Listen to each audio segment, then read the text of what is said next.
10 sins of Agyapong.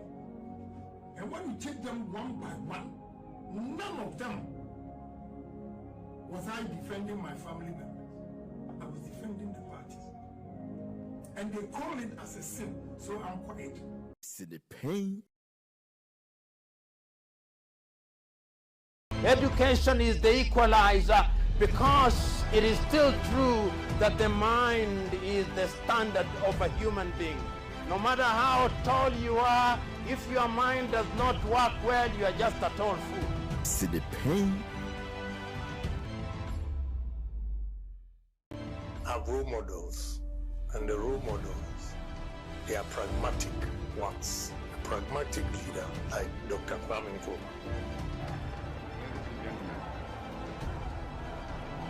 We live in a world of contradictions. These contradictions, however, keep the world going. Let me explain what I mean. Ghana is a small but very dynamic, independent African state. We are trying to reconstruct our economy and to build a new, free and equal society. To do this, we must attain control of our own economic and political destinies. Only thus can we create higher living standards for our people and free them from the legacies and hazards of a colonial past and from the encroachments of neo-colonialism. When you look at the existing infrastructure in this country, about 60% of it was done by Nkrumah in the period of 9 years, from 1957 to 66. And up to now, we have not been able to match what he did. Our enemies are many, and they stand ready to pounce upon and exploit our every weakness. They prey upon our vanities and flatter us in every kind of way. They tell us that this particular person or that particular country has greater or more favorable potentialities than the other. They do not tell us that we should unite, that we are all as good as we are able to make ourselves once we are free. I go around the country and I see the works of Dr. Kwame Nkrumah, and he's been my role model.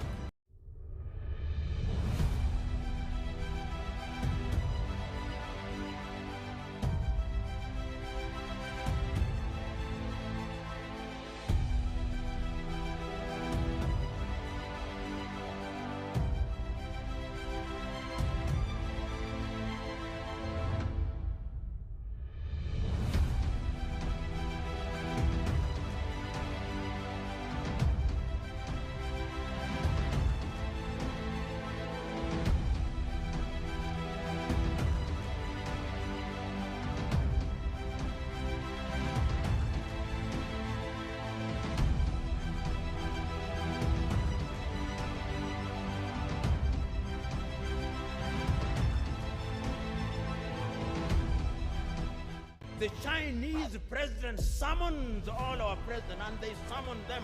The letters may be polite, but it's summons. They go to Beijing, tails between their legs.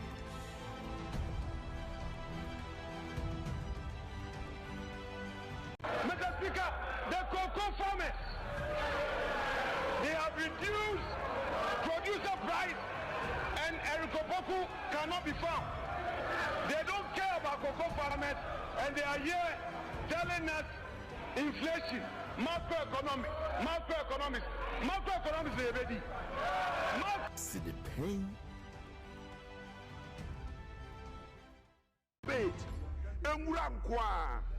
You have done the same propaganda for 15 months. Today, you have been exposed by electricity charges. Electricity Tariffs Act exposing you that you are not doing nothing in government for the last 15 months. You've been exposed by water tariffs. that for the last 15 months you are not doing anything in government. Mr. Speaker, business owners are suffering. They cannot pay electricity tariffs. Mr. Speaker, cocoa farmers are suffering because you are struggling to manage the cocoa sector.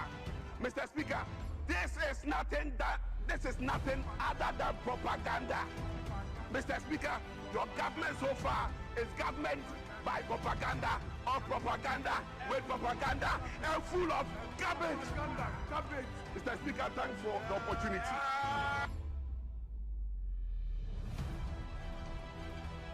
See the pain.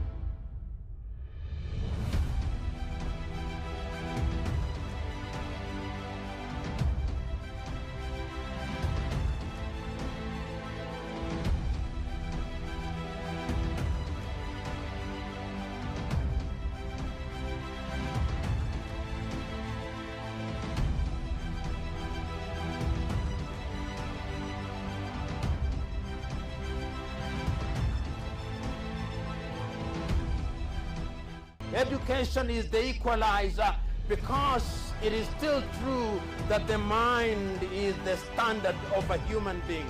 No matter how tall you are, if your mind does not work well, you are just a tall fool. See the pain.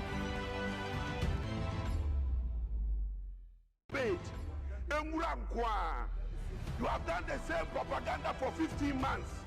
Today, you have been exposed by electricity charges. Electricity tariffs are exposing you that you are not doing nothing in government for the last 15 months. You've been exposed by water tariffs that for the last 15 months you are not doing anything in government. Mr. Speaker, business owners are suffering. They cannot pay electricity tariffs. Mr. Speaker, cocoa farmers are suffering because you are struggling to manage the cocoa sector. Mr. Speaker, this is nothing other than propaganda. Mr. Speaker, your government so far is government by propaganda or propaganda with propaganda and full of garbage. Mr. Speaker, thanks for the opportunity.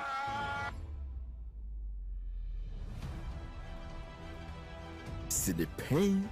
Now when they say, I am not serving only MP, I'm serving down, and especially the youth of this country. See the pain. Mr. Speaker, the cocoa farmers, they have reduced producer price and akufo-addo cannot be found. They don't care about cocoa farmers and they are here telling us inflation, macroeconomics is ready. See the pain.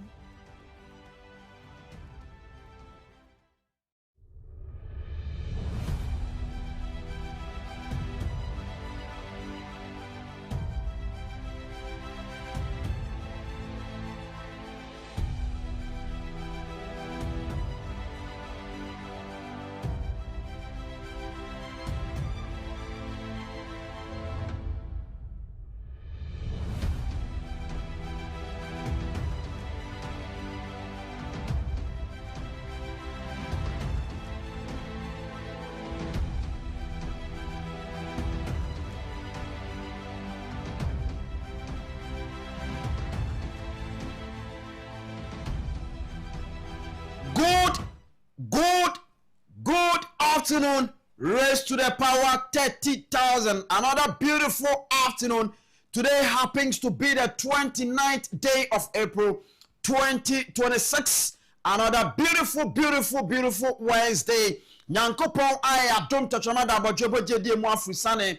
Ebra sonse de sinipage medie no ebra fri sabre ecosystem no 9 ebebo anede eba.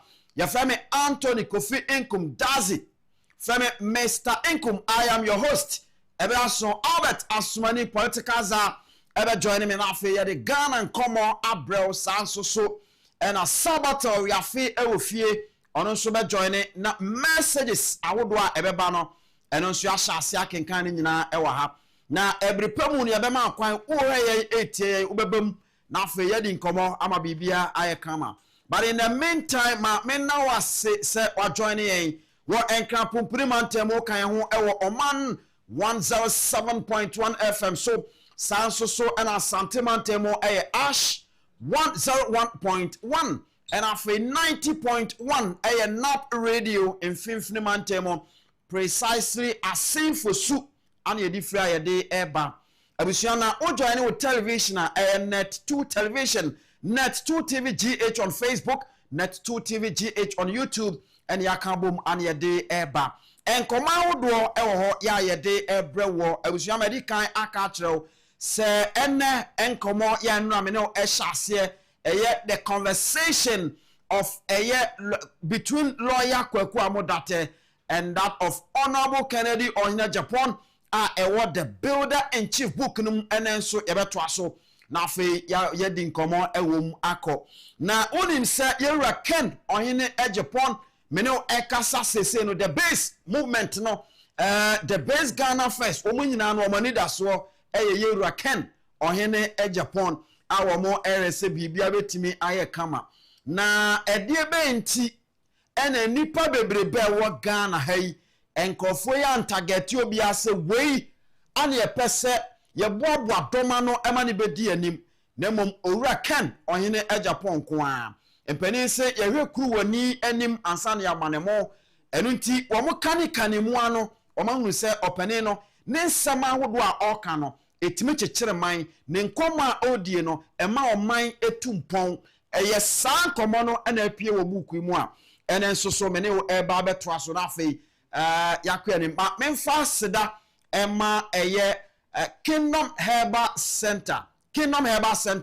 eye nupa nyina efie eho ane ye di nupa ba adwama so be yesem fihia makomako aduonini besi sabre ye ndro asembia mpie ho na ye nro nso so ye adwuma tu nyare ase kama abusua ba bia to aduro bia no do ni kirem oseme pe Kingdom nupa onsa betimi akemi ye wo Kingdom garlic bitters ene ne capsules eno no etimi bo ni pedua no esanfo ni peduam yade bi etesa typhoid eyi edi free ho afa yade bi a ai na dwere se bebo ro ni pedua ni mu no edane eye ahobambo soronko ede ma ho enti yade bi antimi penetrate ni pedua nim sa enso so an ye wo eye Kingdom ginseng power capsules power to the people eno so so no eye mema dro soronko ebo siesie be man kwamwa amani gina yie afa be man ne niama egu fam no epeje gina ho ema niama ekoso kama sa enso so ena Kingdom tremendous capsules no enso eye medro we oba na onsaken bia ebeboa ebesiesie eniama bia nkoyie bia no ebeyi yini nyina afri ho eden kapa ebeba fie afei esanso ebo wo ho ban efri eye yawo ho ewo bra ukọ afikyire ni nyina ne ye dro soronko onsaken bia ebeboa papa abusua se upedodo atu ato obetimi afram ye di nkomo ewo 0275 804 064 0275 804 064 na fe one Kingdom for Eddie enkomo me dami wonama pick bibi from the lions mentality me ba ye beto aso ne yakoye nim No Pein ye kana sania etie we are on.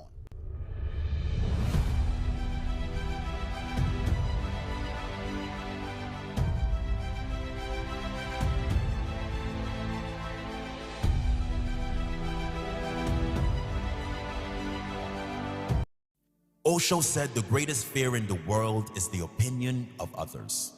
And the moment you're unafraid of the crowd, you are no longer a sheep. You become a lion. A great roar arises in your heart, the roar of freedom. Sheep have no freedom. The sheep live with fear and uncertainty every day. A sheep never leads, a lion never follows. A lion is in complete control of his or her life. The lion does not accept scraps and does not get told what to do or where to go. The lion goes about his business fearlessly and with extreme competence. You will never lead a lion to the slaughterhouse. They will lead you. The lion is the king of the jungle. And it's not because the lion is the biggest. It's not because the lion is the fastest. It's not because the lion is blessed with any great advantage over other animals. It's the mentality of the lion that makes the lion the king of the jungle. What is the lion mentality? Fearless courage. Bravery is a key trait of the lion. The lion will never surrender. The lion will never lie down and die, not even if surrounded by 10 hyenas. The fight is never over until it's over. Maybe you're not surrounded by hyenas. Maybe you're just buried by bills. Maybe you need to stand up for something you believe in that no one around you agrees with. Do not give up. Do not give in. Be fearless in going after what you really want in your life. Maybe you've been at it for years and nothing has worked yet. Maybe you're tired of hunting your goals and seeing no rewards. Do not give up. You must keep fighting. You have no guarantee of success if you keep going, but you do have possibility. There is a chance. The only guarantee comes with quitting, and that is the guarantee of missing out on the life you really want. Keep fighting for the life you must have, regardless of the hyenas. No surrender.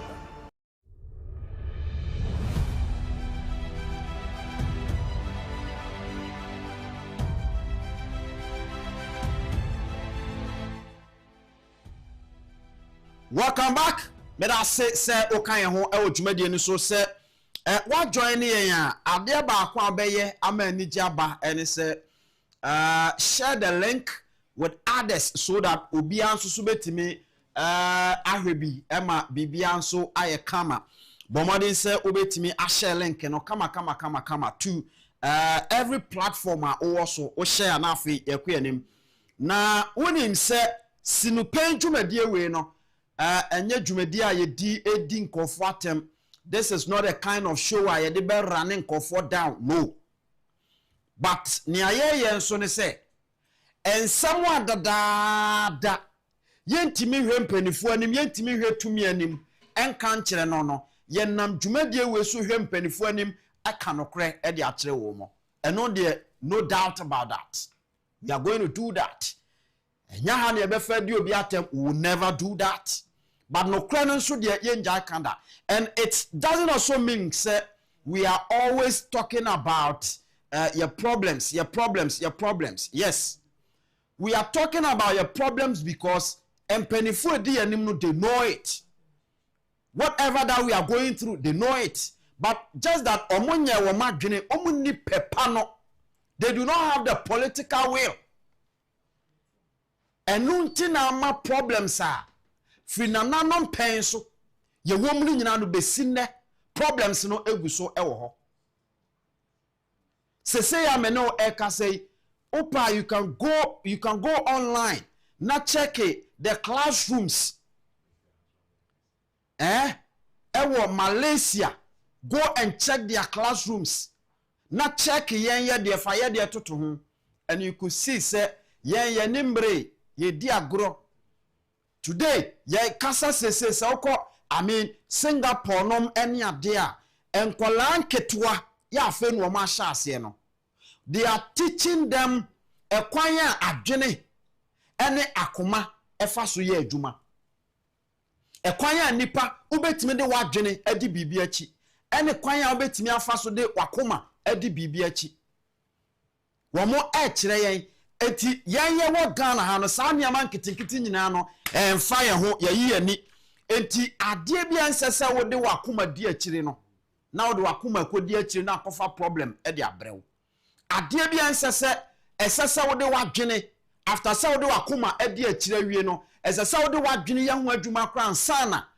wo make move no obehunu se ye de akoma no di akire na fast ne ye de ko enti ebinom ahyase a eniama ebetimi ama nipa na bra bokra no onfa enkohye baabi esumu bebre no ye kyerɛkyerɛ wo mo but yen ya ha emfa ye ho enu ntini etimi nya amampani obi a wodi akonwa etimi gina Ghana fo nyina nim eka kyerɛ ense se uwo Ghana ha na se wo election anase se duru time ayeye campaign a esese oni nipa kasa timamufo na obedi omanim no esese wutwa wo montro kakra entro kakra no kra kakra na ode afrafra etu omu twitwa ye entro ne sa because omo ba be hunu se yen de yakoma bedi akire ne ya accept ato aba no de ama wo mo but etoda ye pese ye kaka ye ho se de be ya menu mienu ye be hya ase se eniama politicians ne kan ya ne ye de yakoma edi akire no ye mfa yakoma na mum ye de yadwene and so we begin to weigh the pros and cons and sana ye be bisa wo mu questions and sana cry ye be to aba ma wo mu a yakoto ama wo mu. This is simple. This is simple. Eti me si show we say opa fine on pen so a enya problem pa oba bi natena but you ntime so ntena wo fie na on fa phones mfrefre yen enkyere yen ne ayenye. That will never happen. That will never happen. Eti enra mene wo exercise bi ase a conversation with Ken ohene Agyapong. Na se Ken ni din wo mu twa so wo fa bi fra no koa because eye KOA eti koa na nkofo de nam saa ti eno komo na mene ba bedi na ni nyina no has to do with Ghana's economy. Ekwan ya ye betimi afa so a build Ghana economy no eno na sa conversation ni nyina no e based on eti enra menu edi nkomo about ekwan ya Thailand for efa so that eno no free Ken ohina Japan chen ni awakọ Thailand akwakọ hu se Thailand for the banchi eye a ekreti nyuma ewo ho ya wosusu se ye betimi aye no I mean in excess ewo Ghana ha enti one Ghana fo nyina di hu enkomo eye sa conversation no na mensume ne wo e ba be che na wie na worania ewo mu a question a lawyer kwaku amodate man no yeah based on that wakasa no or say you have repeatedly said that agriculture is Ghana's sleeping giant. What does agricultural transformation actually look like in your vision? Eti lawyer Ebisan say talking about agriculture, what the kind agriculture is say agriculture de bia no kase bia no kan wansem say and no betimi at the total transformation of Ghana's economy. And in your vision, what does it look like?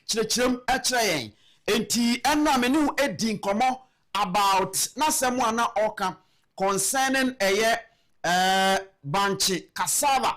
Akwanya ye betimi afa so na ye de build industries. Ye de be feed industries no. Na fe through that no ye betimi enya enyuma hudo bebrebe ewo Ghana ha through eye cassava banchiyen ye betimi enya mu nyuma bebre factories bebre ewo Ghana ha ene de na me no eba beto aso no enso no eye bibi foforo eti sa question na lawyer ebusa no enchechemu a owura Ken ohina Agyapong ede baaye no na me to aso o say the same principle applies to sugarcane. Brazil did not plant it. They refined it into energy, creating one of the world's most successful biofuel industries. Northern Ghana has the land and the climate to pursue this, yet we import sugar at high cost while farmers remain poor. The solution is not complicated.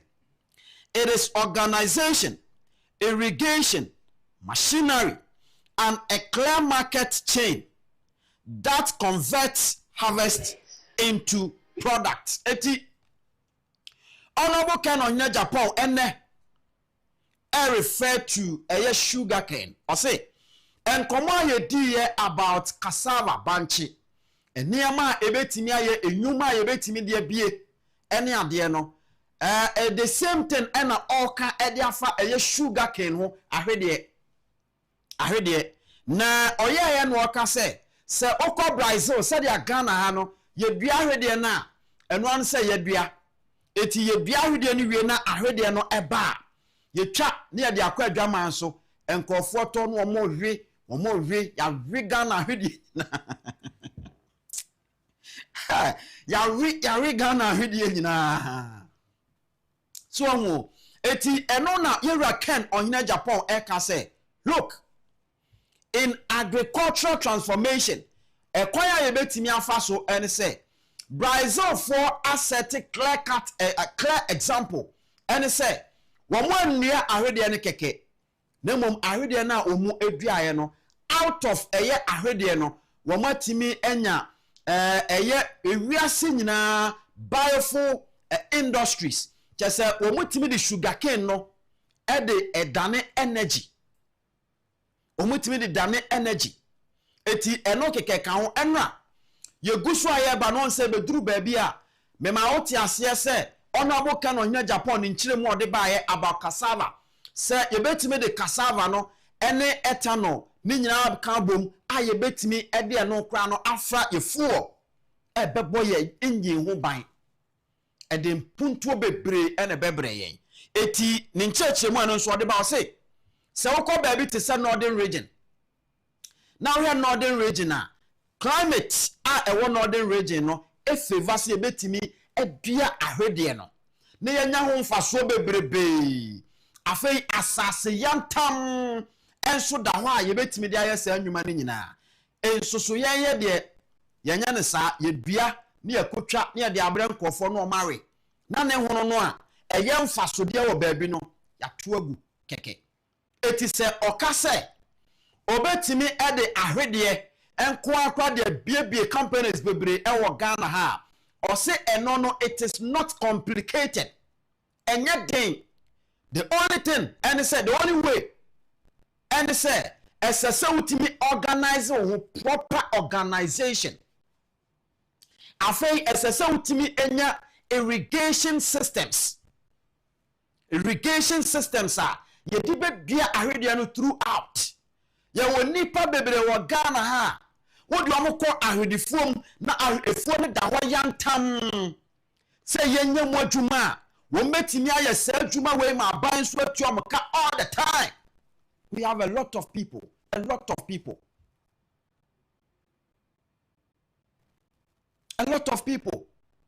afei se wo ye saade ni nyina wie a esese o harvest no we make sure say o bo eno so by na fe o the product no e feed the factories no. That is sugarcane. Iti yewa ken ohina Japan the next wade hunu concerning your friend say agricultural transformation no ebi eno no eti u bebi sa won say sa sem wo fiti kan ye no enye no. Eti what are we waiting for? Yentimi shase say ye yana. Eti saniama way enama the base for any ambre say look. Owura ken onya Japan no where adwene ekuta no no a yema adwene no ensa. Me kai say me ni opani bi eba ha bedi nkomo. Ye fa no Abraham Odum. Honorable Abraham Odum. Chufu Atimokwa constituency. At a time, at a point, Obabe member of parliament, Edema Chufu Atimokwa about 1 person for. Now, Papa, Ebetina, however, and some more kind about even a Greek.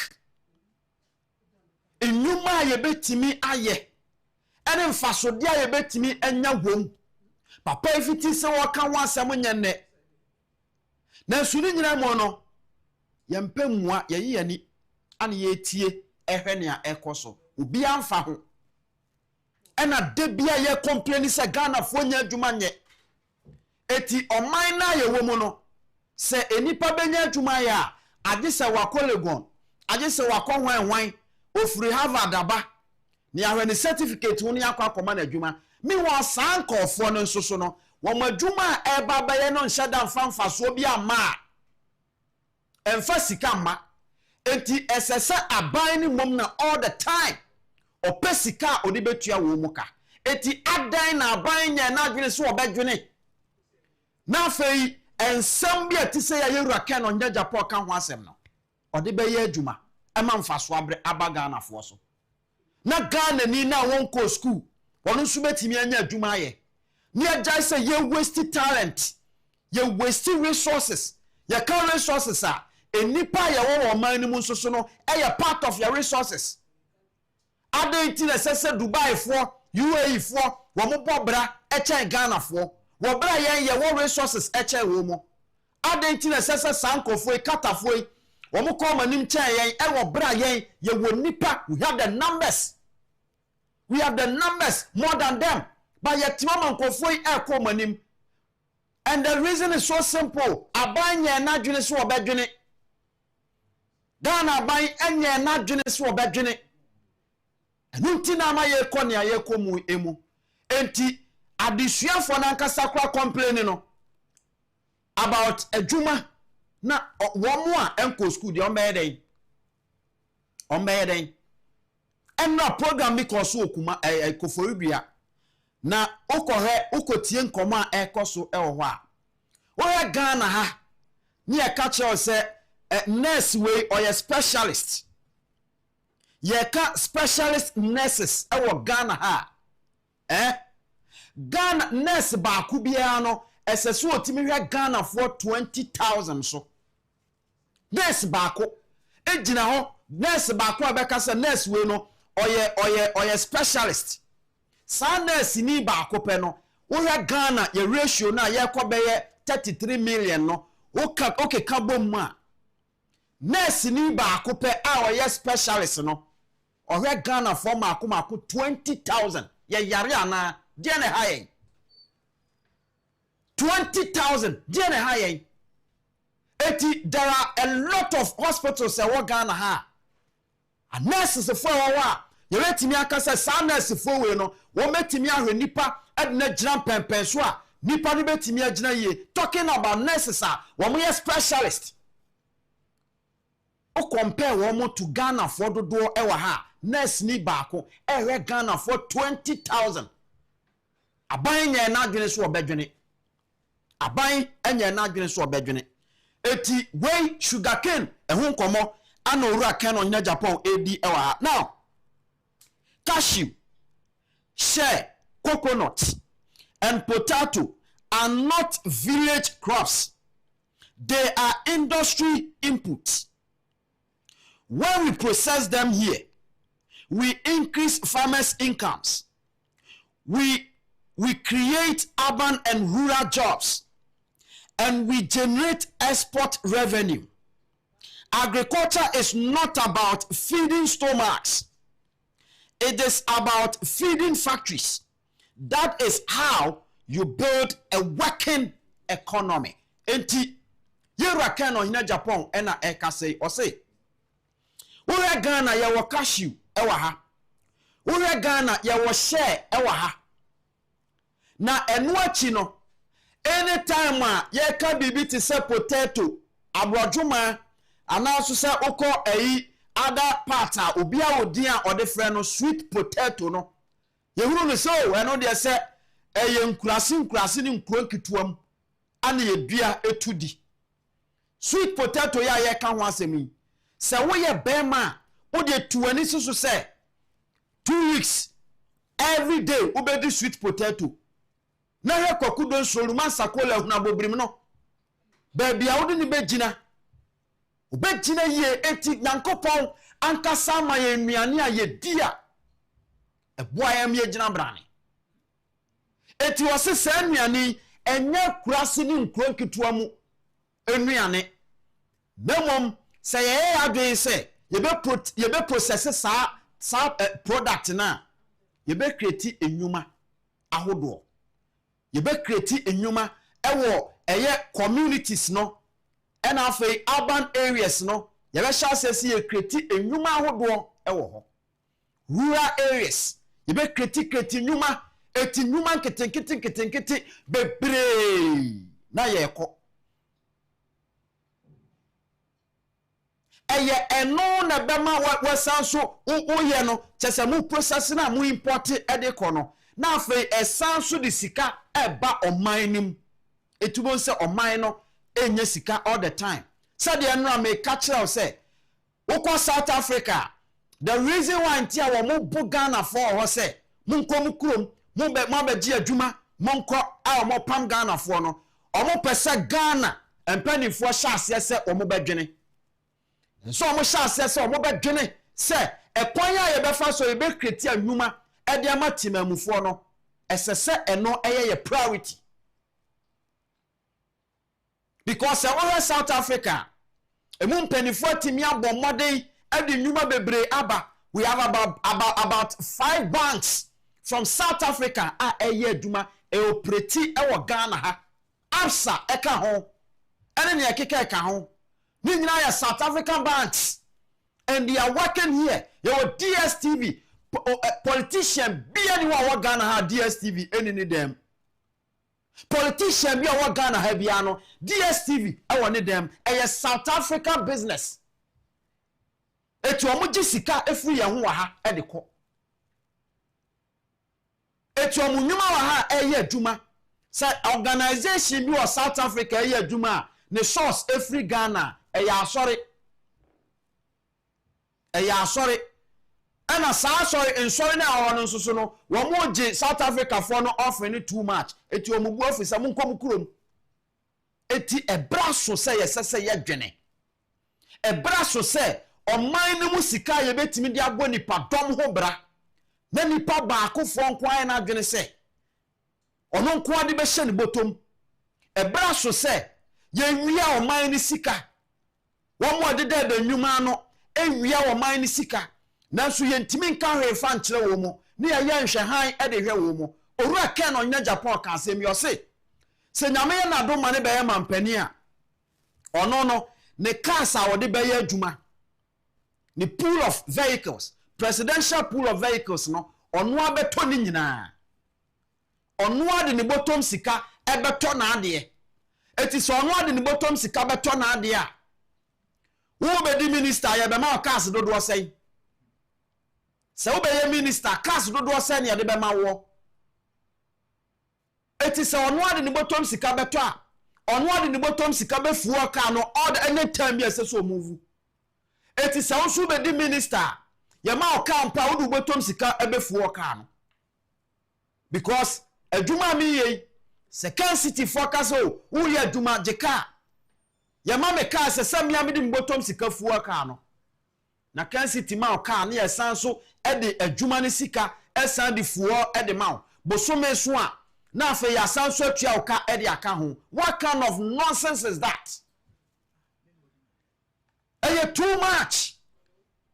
too much eti minister na yama na adwuma no a wo ye no abayama ne ka bosome so ye tua ne ka no ontimi dedicate bi fa ntoni fuo eno nso che sa ban ye bibia no mu wi ani nyina na chi no no ma san so sa boye kro no ka ho sika kakra za so mo de ye kwan e matimamu ni nya so mfaso no wo mo nye adan ye nipa bone fo wudi fo sa eti ya hwema Ghana timamfo nyina bo asesa ya ba pete ye kopa adwuma ye eti obia woni mem etete Ghana fo obia woni mem timi ye Ghana ni ayayade ko Nigeria na ko ye Ghana fo etombo fruit e kwanya ye de wo mo efa so e wo ho Ghana fo ma wo mo ton bo fruit e wo Nigeria go and see a kwanya ye de wo mo efa so e wo ho but Nigeria for ne ba they are at comfort they are always at peace obi anya wo mo hwe ye tete Ghana for Ghana ni akoto ni bo fruit watombo fruit 20 Ghana for free Nigeria ba e ya tai ho ma pempem obehu se ho tutu bo fruit ton kwa anya sam ketwa kwabra na yiri bo fruit ekoto wa no onya sika ni asade na fa kwa bi so genjan ne ni atete na ni agisika ni nyina afri no ho kwa Ghana fo a ebre e wo Nigeria esu nyankopon andi abro nyankopon aye yadom ama ya sase yantam oman ya yetim bibia ni wa wudua enye yi enso emu man emu nipa timamufo abo asesa de bentia emu mpanifo ne nyoma adwene so ombedwene omunyo omadwene so ombedwene eti ya nkokọ ketenkete a wokonye wo mo no feed ni nyina ya beto aframa no ne ede aba nti nkokọ na wonye omunya ne mfaso no ekoba bi foforo because abanye na adwene se obedwene ma memfalas ayi na memfansi now I say amodate asanso ababi mo say agriculture is one pillar of your vision. Another is tourism, which you describe as Ghana's most underutilized economic frontier. What makes you believe tourism can transform the economy? Eti kweku amu date esquire ene bisa sa question. Na yera ken ohina Japan enso eyi na no. I say agriculture ubetimi yusu ano and afa tourism enso ya ba ko eka ho e de besesa oman Ghana e de na ma wunya sa agidie no say tourism and agriculture ebetimi asesa Ghana economy. I say tourism is a gold mine that Ghana has barely began to excavate. I say tourism is a gold mine that Ghana has barely begun to excavate. We possess assets that other nations would dream of. Forts, castles, ancient kingdoms, wildlife, reserves, music festivals, culture, and coastline. Yet we have treated tourism as an afterthought. The year of return in 2019 was a glimpse of what is possible when Ghana markets itself properly. Thousands of visitors came, hotels were full, airlines benefited, and millions of dollars flowed into the economy. That was not luck. It was proof of demand. Eti yera ken on Japan on tourism, little on tourism. Echina mehe se metimi atoaso a na matoaso. O say tourism eye to ono tourism eye gold. Eti tourism eye gold to Ghana more than eye gold na ye tu no ha no. Ni atakwa da man ebetimi de aba no. Tourism alone. Takwa da man a omampani Mahama ene Ghana fo mpanifo nsi akodi omampani Mahama nuansem. Eti eno kwa ne ademu ebetimi a transform ye man Ghana economy no. Eti ose typical example eye 2019 the year of return His Excellency Nana Danko akufo-addo ede baaye no. Ose eno no eye proof kire se amanfo ani je tourism ho pa ba Ghana yenye ya adwene se yede beye adwuma. Ose ukọ castles ahodo a yewo ewo ha wo hwe forts ahodo a yewo wo hwe rivers a yewo enampo yanyom music kan ohina Japan ehunu se music ebetimi de sika abre Ghana. Shatawale Race Studio almost every 3 days bia Shatawale do nyufoforo ba enso ehun sika no ewe ehun sika no ewe hemfa. We need people who will think. We need generational thinkers.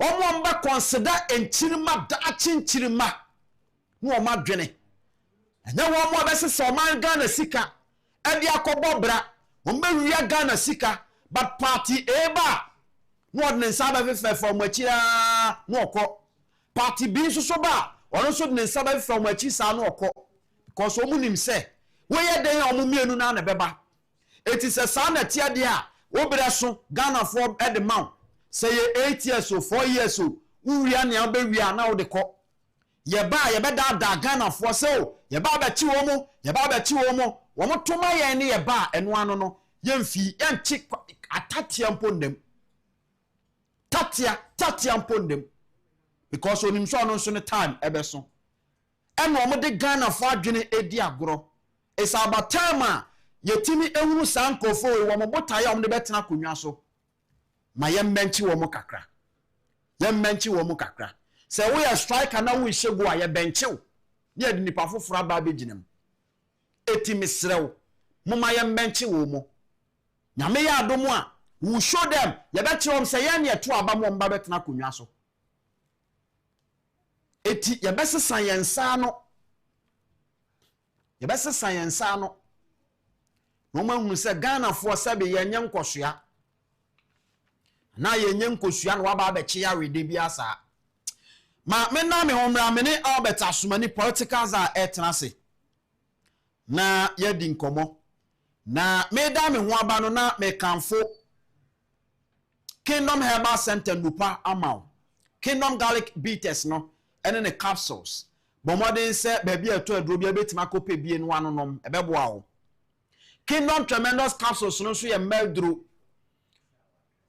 eboa siesie mam oba eya abrane oba eya dehye afa Kingdom Ginseng Power Capsules no enso eye power to the people eboa be ma pa pebi nanom na eniama enko yesi no pei ye kano senia etie we are on.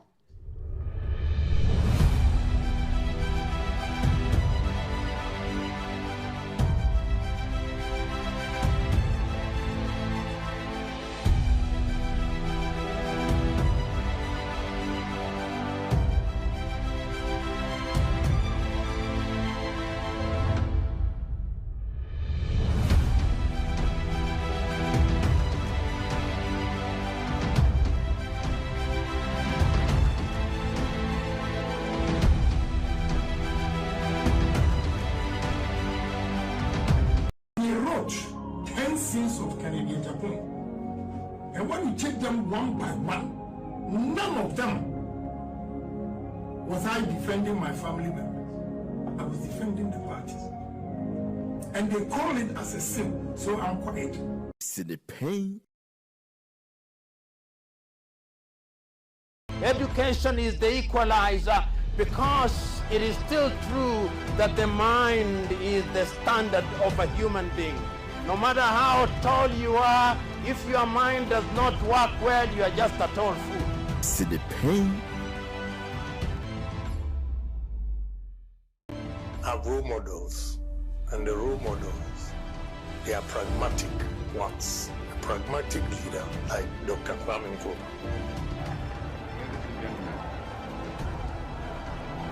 We live in a world of contradictions. These contradictions, however, keep the world going. Let me explain what I mean. Ghana is a small but very dynamic, independent African state. We are trying to reconstruct our economy and to build a new, free and equal society. To do this, we must attain control of our own economic and political destinies. Only thus can we create higher living standards for our people and free them from the legacies and hazards of a colonial past and from the encroachments of neo-colonialism. When you look at the existing infrastructure in this country, about 60% of it was done by Nkrumah in the period of 9 years, from 1957 to 66. And up to now, we've not been able to match what he did. Our enemies are many, and they stand ready to pounce upon and exploit our every weakness. They prey upon our vanities and flatter us in every kind of way. They tell us that this particular person or that particular country has greater or more favorable potentialities than the other. They do not tell us that we should unite, that we are all as good as we are able to make ourselves once we are free. I go around the country and I see the works of Dr. Kwame Nkrumah, and he's been my role model.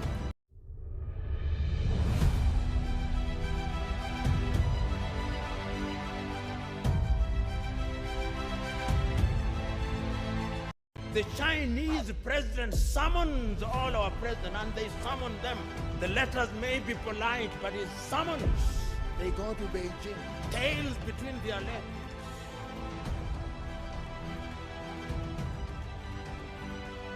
Mr. Speaker, the cocoa farmers, they have reduced producer price, and Erikoboku cannot be found.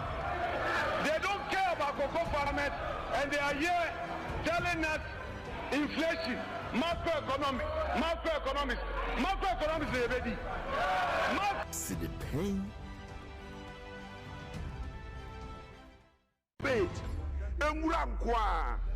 You have done the same propaganda for 15 months. Today, you have been exposed by electricity charges.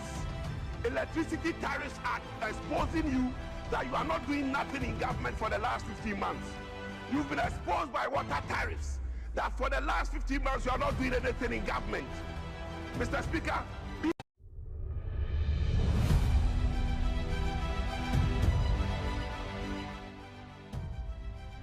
all right, welcome back. Ebra son say mene Albert Asumani political za yesinkonya na yedi enkomo ewo fiduem ha na ene enkomo ye ba bedie no akwaye se Ghana ha oba eye Ghana politics no se wo ye ohene a yesima nka bi wo ye sofo a obie wa no ye du minem eti sankofo ni nyina ye din na yebusa se ebo asofoi anano he Pentecost chairman apostle Nyameche eko bie na no ka asem kakra so yanom yensuo nyina sei yentimi kura mo asu ko de kwabrane ko hyensuo mu obewie no yare akonim eti sese ye de swimming pool ene ye de bo asu eti se sa na tie de a yesre mo hwe na munye yensuo yi ene ye de ne mu gown ema Rabaya Okuta PhD in adult education. I a friend of Mary Ewusi, Dr. Mary Ewusi. She said you descended on Papa no. Na nyansem keto. Anti ene no ye bisa se susuampa se asori nsoso no ewo role bia wo mu play. Ewo in national development anase etesei.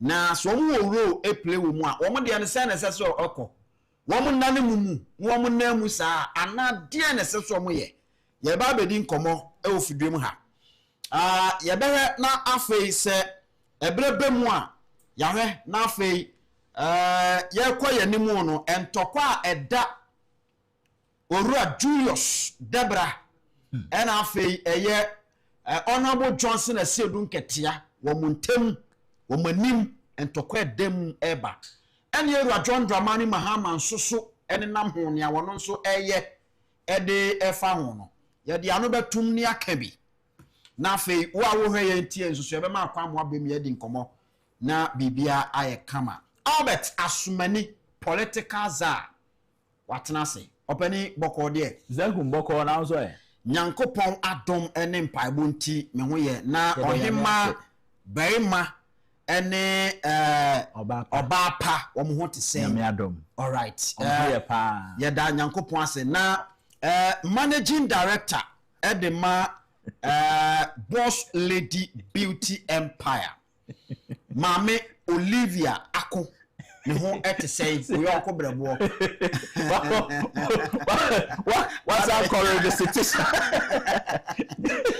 na what to say me ado bisa no help bisa no be catch sa o help bisa no me ado ne ho ye pa say no me catch o say the basic for team ya omo fa onye propaganda secretary because we me aye propaganda amo papa because he say why they say your project da bia o sorry ubebisa na se nti sa na eso mo ye ma o de we anasa me jamfie na jonjina pogina no ye dum so dum sie ye dum das man do o with me are the perfect sa e dey am the base for pani say ewo wa ewo o sa pepe ti we say but who say the way are consistent no yeah na so no so consistently okay oh yes let me say program we there unya behwe baako a da bia behwe sa yeah u chirechirem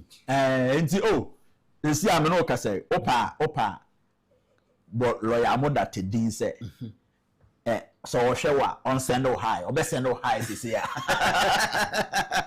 ana betimi aka say ye mama with the champion send the high this year obe send okay like minim krofo a consistent the same thing na ye mama Olivia Akon send high on so be send this year ana this year or the same nana kodwa the last of nana kodwo ade Sisia also send high we don kobrebo ope wasem bruta me feeling no o se we lion me feeling no ono se elephant ye kabowa nice anwa den papa enti ye wo my fa kwanya su nchia our ardent listeners and viewers omo fa si the pain agro ye nchia omu nyina na me mfa nchia mfa wo so yankoka GFK ni kwabena Afrimpon say ya waha ya Madina zongo janse okay Kencity abrosanum na yansesa ya jinabia ya GPS address no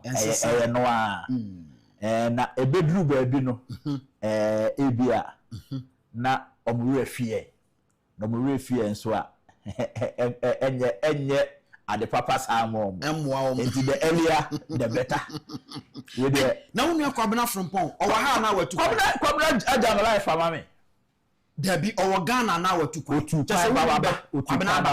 kwabena na danse kwabena de me se kwabena ya tenase a first person to test you kwabena tu kwabena waba misasa kwabena na o so na we ni ba na yete maba am say waba so e nte wonka kwabena so hasbe na e ofie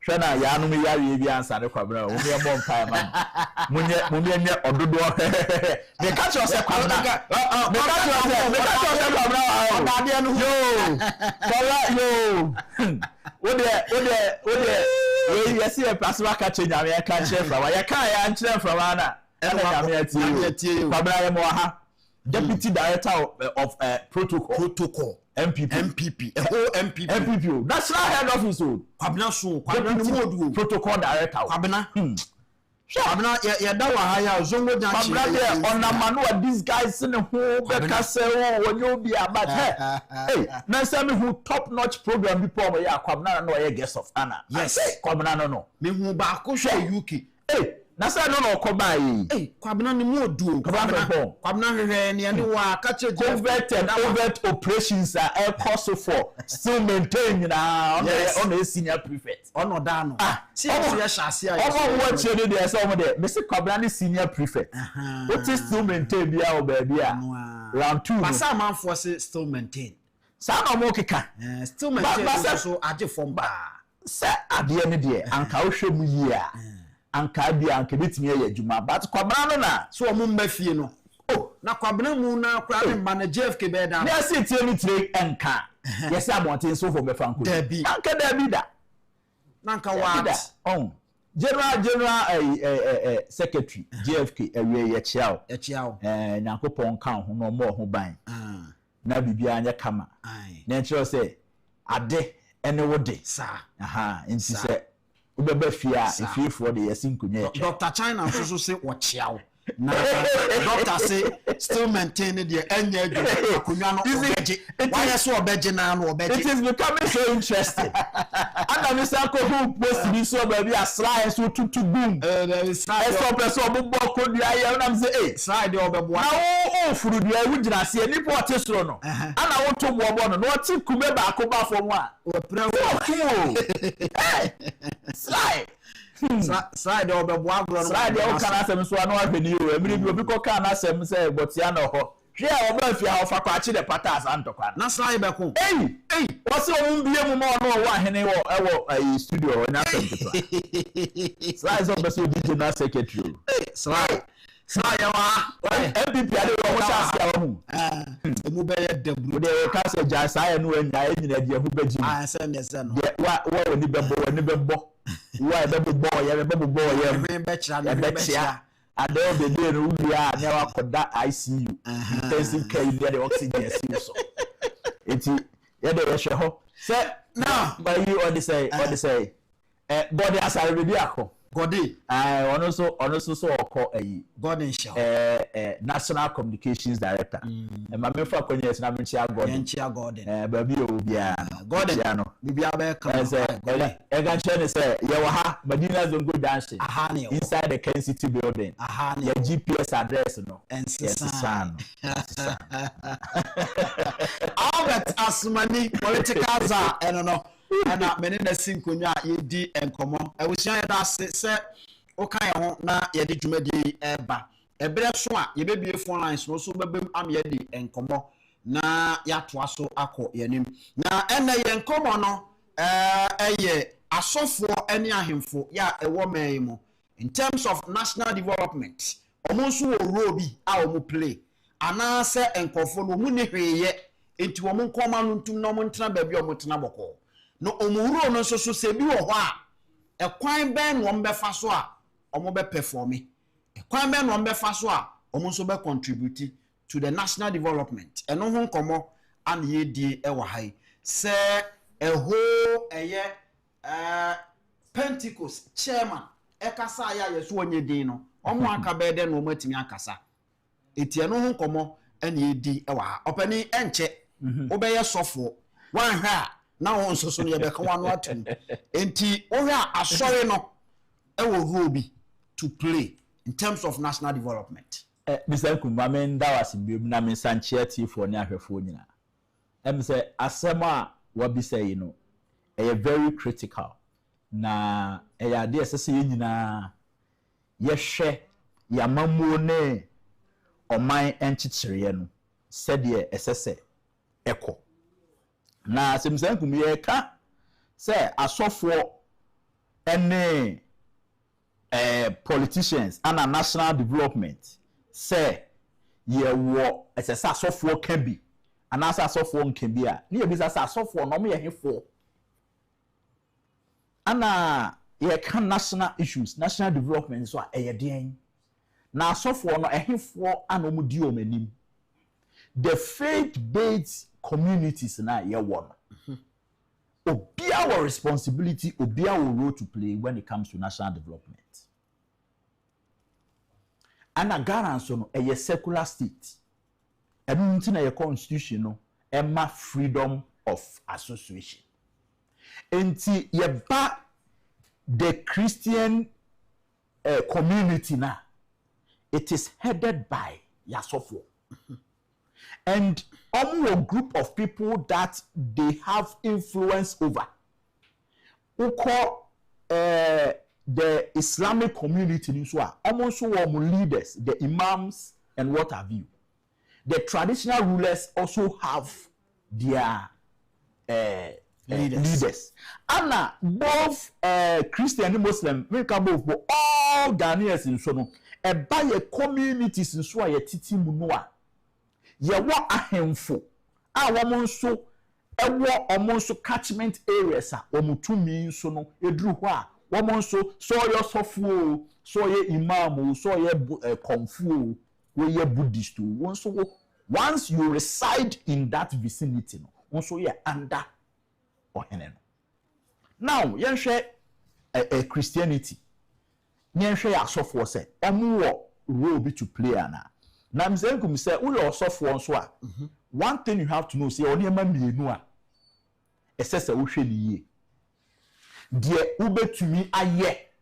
Die ubetumi anya influence over. Any die wuntumi enye ho ade depending on where you find yourself. One, mamenka asofo ene the church. Let me use the church. I'm a man just say asofo no kwa na me call myself. The responsibility of the church and I say the Christian community. One, Mr. Nkum, say Christian community nya interest in corruption and injustice or the justice system. What you say? Yeah. Because when you asofo we a Christonia, and your responsibility say, Obesha say, Katasi any prayer and kosu baby wo. Until you must speak against corruption, you must speak against injustice anywhere, everywhere. You say, or the saying, Sakoti or Rabone and ask, no much for one. I say, injustice anywhere. Is a threat to justice everywhere. Okay. Enti se woti baby na se injustice enema emfa mrakwa mu ne adi wuni na so nka ho asem a then yade a threat to justice everywhere. Enti one, the Christian community the bia keta ahye ne proye esese omukebi nemom ni kan ho ne asem no esese wo nso a wo ye osofo na re Kristo ni awa wadwen se wo beka corruption any injustice asem no one say nkum ade ba ko a enema esese e show in sanema we one the content of asem na wo kan and the consistency of asem na wo kan what you say koba say NDC wo power ugu corruption MPP ba power they are sofo no wani afra oh yes sir they will tag you as a political pastor. So consistency and clear messaging is key. Enti osofo apostle Eric Nyamiche. They are some no kokan galamsi asem. And in fact, Matie papa ni semwa. Because any power guilty conscience intino. Or can one some wa penswa automatically we jema. Yeah. In 2022 or they are so for call galamse site na no kan. MPP for jema. But fortunately at that point obi ama abonti am medinatem. Yeah. The same thing aba ne. Ye ka or can say galamse nti omuntumi mmasu e won suom ene saa ne ma no. NDC for nso mu no matikokum Maria Wusi NDC representative wabe titi ama na basa. Once we also for now what decide so become national issue no, be prepared also for criticism. Every voice must be heard and every voice must also be criticized or be treated under scrutiny. And it is also for national issue because now ko kan ho asem wa ese se won so ye prepared say ye be kan ho asem na emmom wo correspond to software and the say who say you must treat the person with respect.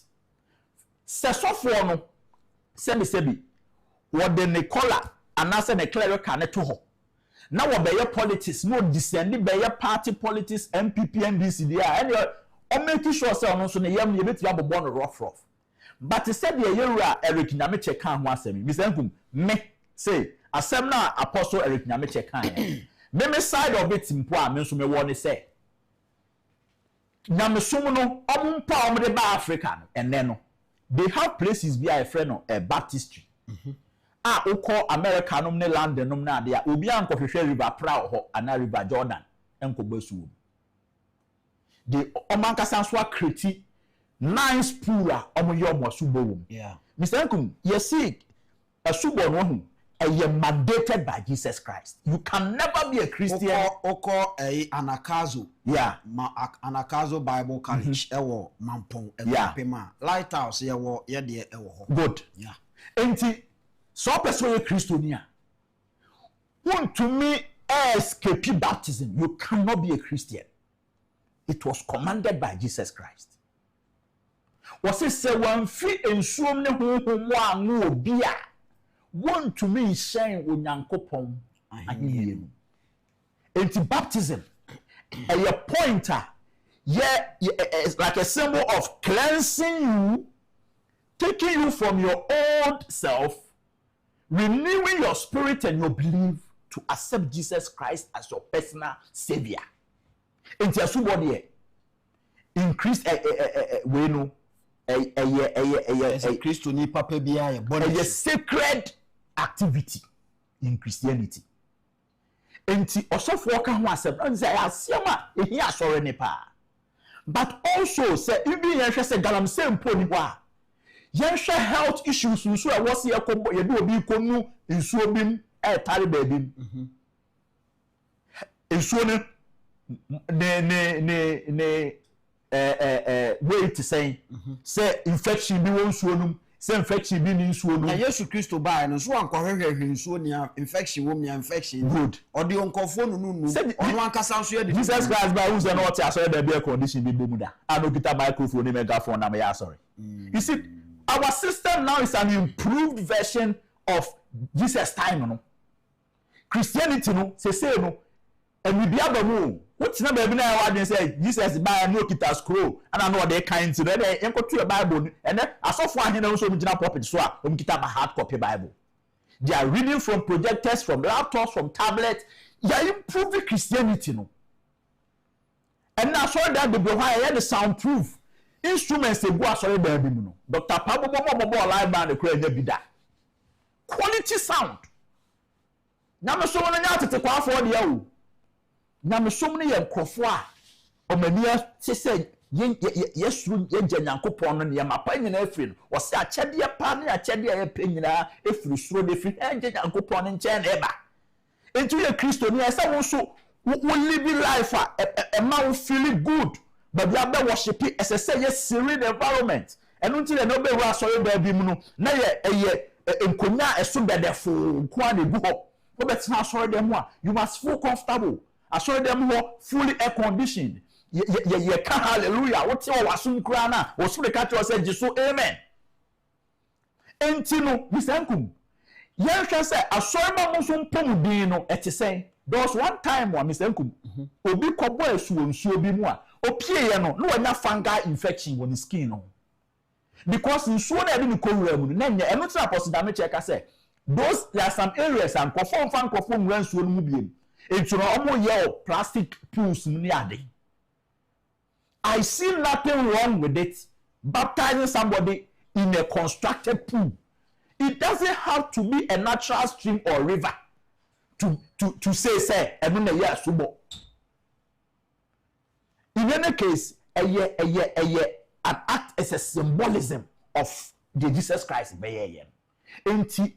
Say, who responded to apostle? You don't have to be disrespectful to him to say, because what they can say, and it's true. That I'm saying that control implementing in the soon as I replace my coboso.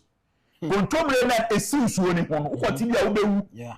How much more so did he pay conus than to Marco Bonesu? Aside a subono and conform some post sounds so near them, and no. And to say, yes, you won't pass them or cannot cast and conform to move one can so like I say. Say subon na nche etina mekasa maame na da na metia na mekasa maame no asana papa ne kan wanti o de oti ya ne sofo bi akoka galamsey nsu asem because in any case asama sofo kan did he descend into the gutters na onim say apostle nyameche even nanado dan kwa akufo-addo time no kra yeah. O she Wellington boot echo nsu Americano 2022 oni asofo ma baby a we adru Enti America say assuring no responsibility when it comes to creation and the environment. The people that have to protect this environment with their lives are Christopher. Nti so what wanna be course na won ka. Not just one a good Christian. Because Nyankopon bo asase na time on the Adam and Eve to the Garden of Eden. What the showman says so many den. Omon hwe so. Sana Christopher ene you want responsibility over the environment, over the creation of Onyankopon. Bibie Nyankopon bo ye bia no, emo nipa o enua o. Are we not having even animal rights people? Nam ka say uku aboa. Nansi enti ha na bofo bi koku a emuramu nam keke na koto prison. Yeah. Cause adentina ban kra bom wa gumuramu ho ban. Nan kan pese ne enipa ya tifie. And then say ade ebeku yen no ye ka ho asem. Until the church has responsibility over those things, and nobody can shut the church up. Omo person your politics, but assuring also a responsibility. The BSS assuring can effort to make sure say human lives are protected, human lives are preserved. You know, and your responsibility. You cannot stop them. Nemum aya ne jina said ye assuring so ebe communicating so. And said the nipa na person responding to assuring. So person ya sorry. You have to differentiate between political talk and how you talk as a pastor or as a Christian. So we treat you who say politician. Na there be as them be kan one consistent. Na say ne you see time na akufo-addo ho Cali Bishop Conference.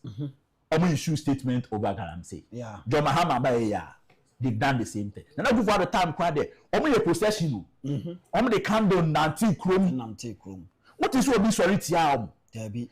Na me fe, me de say ya sofu mpanimfo no oma transe hu se niam bi ikoso a se ya ansori ameka ho asem a even that chinkra no se ye to Nyankopon to nsa from a one of the things say you do ho aten enti ye nyina no ye respond to asori na e say make sure say we respond also with respect and dignity na ngonko ye say wo sofo ne ba be ka asem no you see when nya sofo so wasan so ka say so far as sofo why wadwin say obe criticize national development no nko ade it is also likely say wo suffer no so no will be criticized. Yes, it is suffer criticize nanka politician no so no de aba nanka hwensi Msenku me say in as much as you want your voice to be heard, be prepared that your voice will also meet some criticism and also some scrutiny.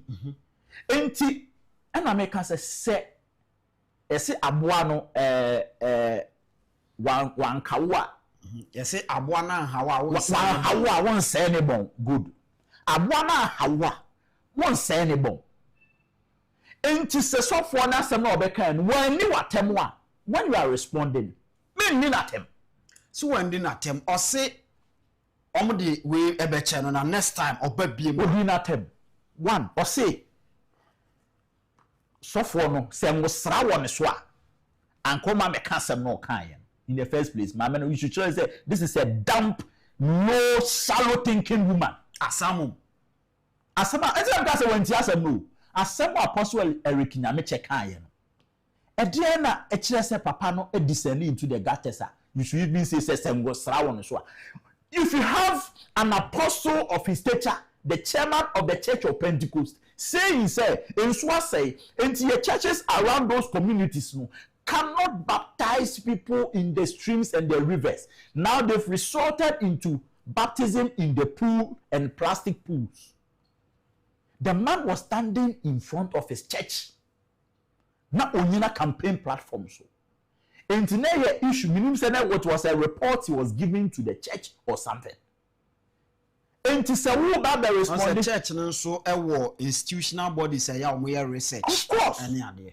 Of course. It means that we saw about responding now say sengosra won so a anka on descend na man warning the impudence of a cockroach. Apostle Eric Nyame is also a PhD holder. PhD and guitar with adult education.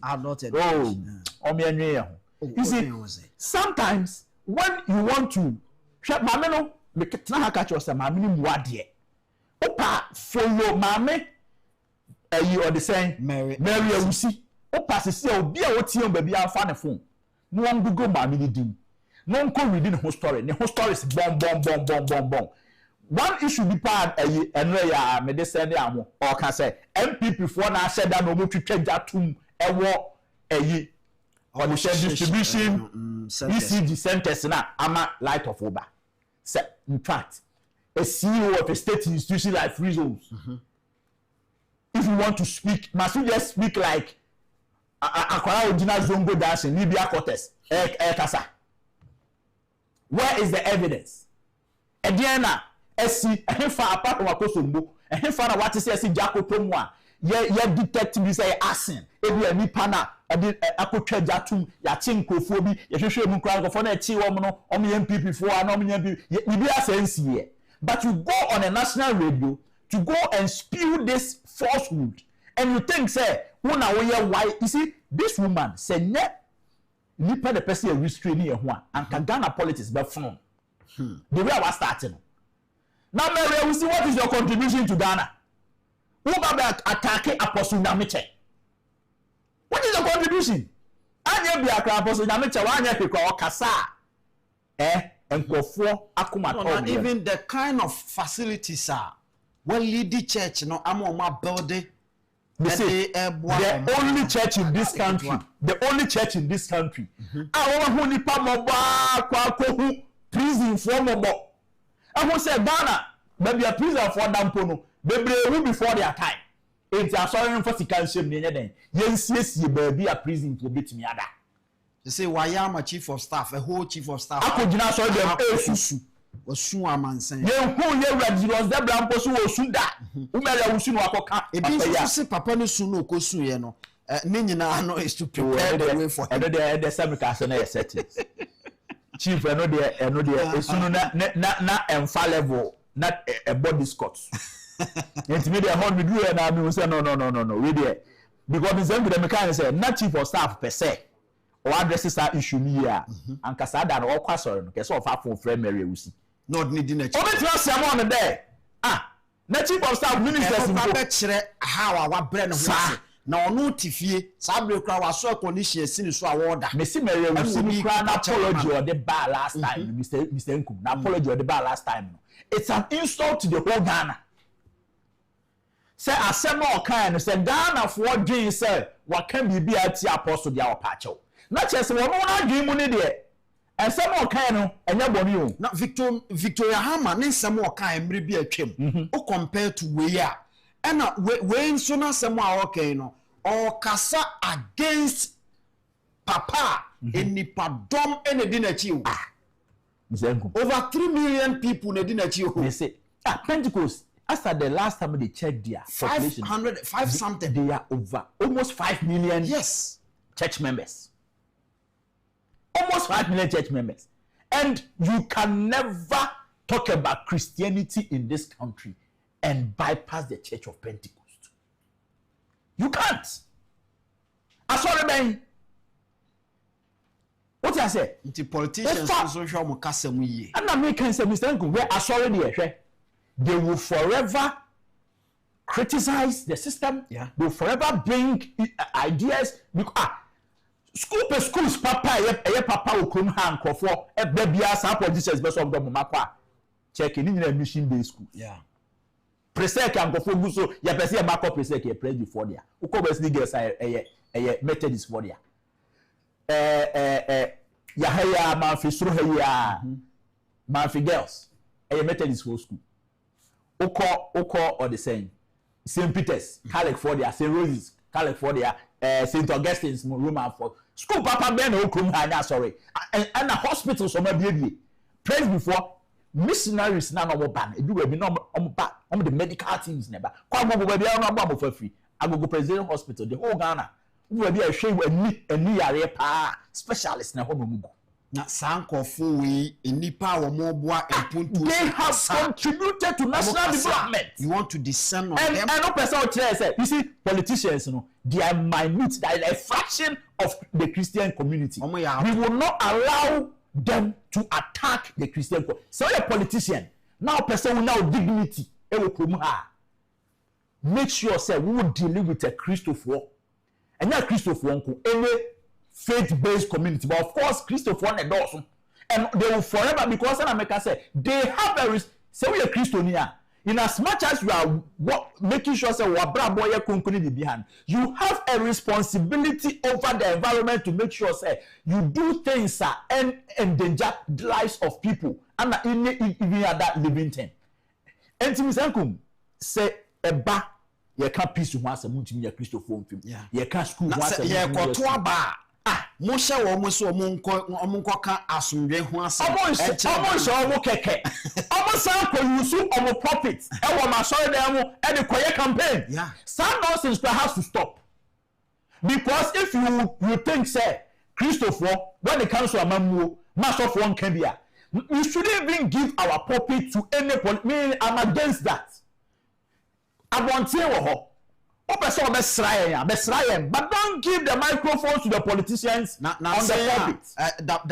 Last time, JFK mo abato no. Yes. When him say MPP for our more about delegate no koda anakazo. Yes. Be sure. Sorry for the anti so for no na wo obetina ba munya position. Now be cassette ya. Na wo ye niam na nko ye no ka ho asem a na opese o cassette ya sa. Mr. Nkum, your church ben a political party ben. And on their own, almost say, one developmental project in any community in this country. Young Kobabinianka say, Politan KSC a new patriotic party for number 2 more hole. And the this community, what to be that? That nonsense. Almost sorry, I buy a government funds. If you think you're a political party and you want to be recognized as such, I will be papa. We church, we political party members, like I said, no, improve their lives. Na nipa na wo ka chen say enyama e so de mani nkan bi but say nipa the same person no so no e contribute to Ghana's economy no say revenue ne just what you make for university the Church of Pentecost SCBC or the saying ko abitifi press before university or more campus whatever SDA for ko here they have value university all other churches ABA universities training people refining people. What's your political party? What is your use apart from say political party ben obetim dey necessity ni buaka say we're training an individual e was school political party there NDC MPP. Are you all not selfish people that are running and shielding behind national development here bibi mo ba ko si dan ba ko no na sika e bi si dan no asore ba ko betimi di sa sika na si dan edu na momo de akwesi ba akope this honest bunch of politicians that we have in this country mo come as now as of for sorry no omo come ani mo asem a you want to come and hide behind power John Mahama also no call assemblies of God. What is what did as of for be attempt now we just a mere appointee of the president or no there be or me who so a Christian apostle there their channel banyankopon ma emfa nche sa ma me say enemy NDC people should start following that woman obiena no a gibberish full of garbage on can say fanema mensia a South MP full of say Dr. Mary Awusi ebiena no a full of garbage Albert asumani political za and I mean no edin komo e was ni page me so abusia era say okan ho asantemantemu ash 101.1 okan ho e ho sa enso na NAP radio 90.1 enso wa join an ye de eba afei Oman FM enso tie yen e wo ha na eye net 2 TV ene ye de nam so aye de eba me da se wa join ye obetimi ahase no messages via eye net 2 TV GH on Facebook, net 2 TV GH on YouTube.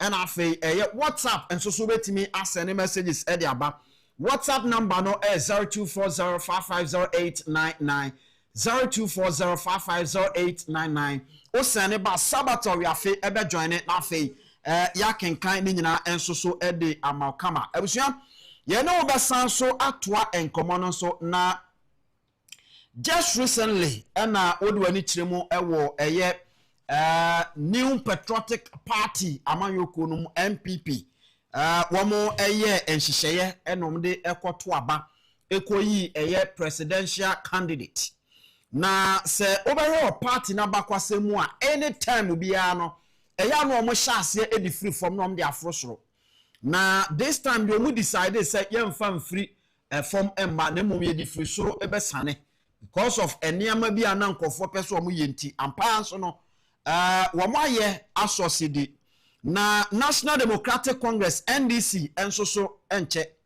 na womo so de eba ya ye nyina ye hwe ni mu se womo so de no ebetimi aba na ukomu a enya asem ketu ankoma hodo ahyase eba enkomo ni bi eche se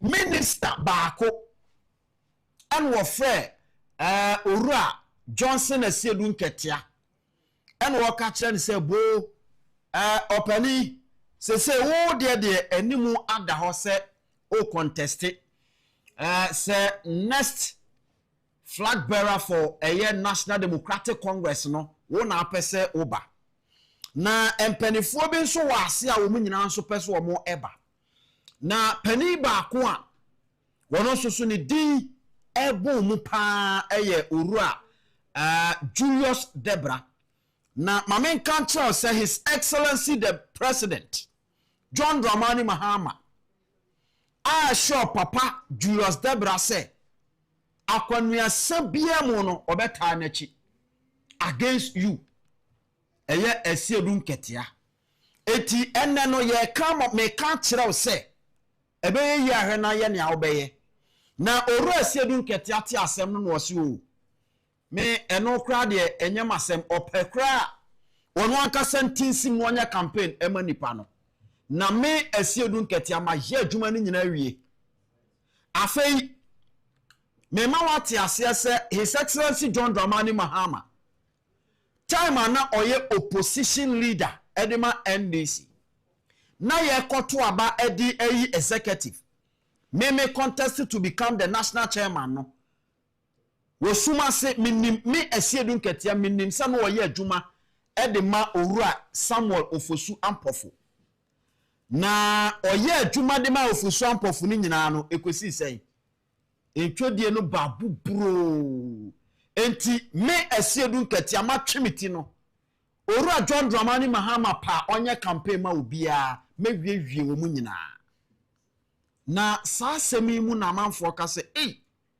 se whole minister akoka asemu ati sei e de akire Owura Johnson Asiedu Nketia na Asiedu Nketia nso so no ne response ni dia ene na che se NDC ne da wo manimu no daachi bi no ahwe ya ne NPP fo kura hunu no kura no ebe ye ketwa entokwa pa na nkofo yi edo manimu a eba na yeguso a yeso monitor proceedings from afar ye twen ne asan komo yi ede ebeba na etomu a yebedi bi pani ne eboboba eno no interesting some say ko me maka o say time an MPP for ko primaries no na NDC for hye chire na mo NDC for e ka ho kra na ma honorable Ken vote onya onya ne sa honorable Ken ba NDC won say bi ba a na say omo hye chire no mo yeta kra ojom omo hye da che omu mienu ba kwa akota ha na bi ebi ka mi ma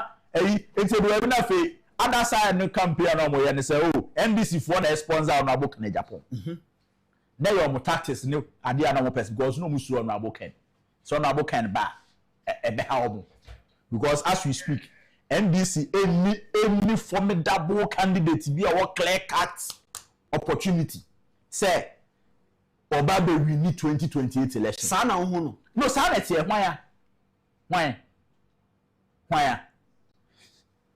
for the first time obi our contest election really first time yes country mu Jerry John Rawlings and John Dramani Mahama. Jerry John Rawlings in 1992 and John Mahama in 2012. 1992 award is really first time no. Now what's now man so for 11 years as a military dictator. And tonight you're known on the seat already. John Dramani Mahama first. Yes. John Dramani Mahama 2012 also no. Not at all was 6 months before election and John Dramani Mahama say sitting president. No only the first time contesting the election, but now a sitting president. And now our every opportunity so be sign then a really be. And when the man first time at Tinubu win this election no comfortably.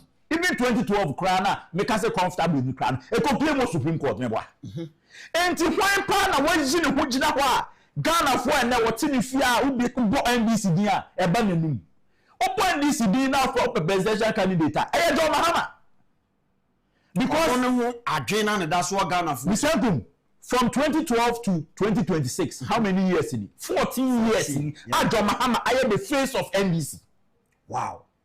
And you cannot have a candidate or bet to me over signing down 14 years of John Mahama's consistency as a leader of NDC. No, I'm on about the president all of a sudden.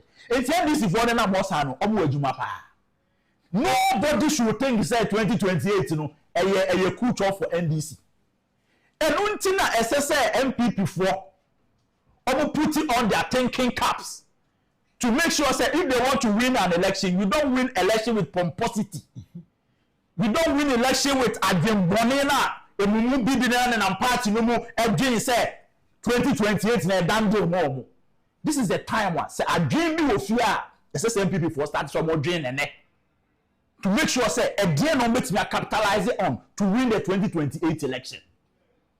Now when your imagine say we be kwa awonko because afekwa de ese de atiasi mu ne se wo ye MP a wo kodi yewura kan no hina Japan Mr. Sam Komono de SSC do Sam Komono on the separate day mate na omo me hwe sade na omo ye no sansemfu no we will use a Juso constituency as a case study share no person be national chairman na Washington region kra na de ma wo say na mo ne nam aye freeway incoming ye freeway agboyi wakitian krofo kofa ahwan abro nya yire dia bedi Juso seat obi can abroad because of why I mean because of why what primary is going now saying and you people are not thinking if you don't stop that primary nonsense na mo year from 2008 and now so my party in co-position don't say usumo they should be the people advising these people and you must see the quiet and you or the saying this Femina and co Munji who answer. You see, the other yakra say, "Can power and pay now this answer here?" And can I say, "Oh, yeah, fan chawo." You are in opposition, and I also so as I say, you could say Monkwa. Just say what's your position? Now NDC for now. We say this is the time. This is the time. I say, I give you hope. Especially the new patriotic party, the time is now. Because NDC for no, you don't have the opportunity. After you na before kwasi be oti akonya so dada wo oti akonya so say na John Mahama na nkasa ye candidate and city president 2016 year ntumu until one John Mahama is moving a new candidate is coming forget about oti akonya so na ba kuti akonya so ene and the vice president ko ya mpamo until akonya ne so tena no e wo ye Ghana for ye nsem wo be ka sem a beto ya so you be who say ampa what show some you know remorse we no near the waba sana Ghana for say yeah we are not looking at the parties we are looking at obia ye who say fie nyansa wo ni tirim near the Ghana mana ye no ye say no nyina no gba duhia but why hwe wa at that point they got to aba no kan nyansa sem bi near the amount because that is it enti no say what na na opposition wo sa keka wo hu na say wa dwen say MP hwe we want less than 90 MPs our parliament. Just say, Mr. MPP, Penipa, and Kamime public funds in the year to say about no, you should be ashamed of yourself to say, party less than 10 years ago, now more Ghana the majority in Ghana's parliament. 160 CPP for Krakow. Then the CPP was will be number one day about Honsa as CPP neither. What's that? NBC near people for ya am say today and I am who see the omoboa see people near ho and I be a two see people e bet me to NDC e bet me to MPP se wan fa dwen anya adwuma empanifo ho president Fortis esoro ya wo mon sori na no pa bia wo nko mo ni devotion ho wo mon koji nyansa emfa ra ne party no Mr. Nkumanu esi but all that as many politicals are I don't know abisia baby ya dru no betimi afra ba na ye di enkomo Kingdom Herbal Center edro anamene o eka ho asemi Your Kingdom garlic bitters and the capsules and on your dra say typhoid and tete war stroke ebo unkaye say unyebi na wono nom ememmene a ebeboa papa ewo ho na wonan agene onsa agene ne nyina no etuo betwa afei yesanso ewo Kingdom power ginseng capsules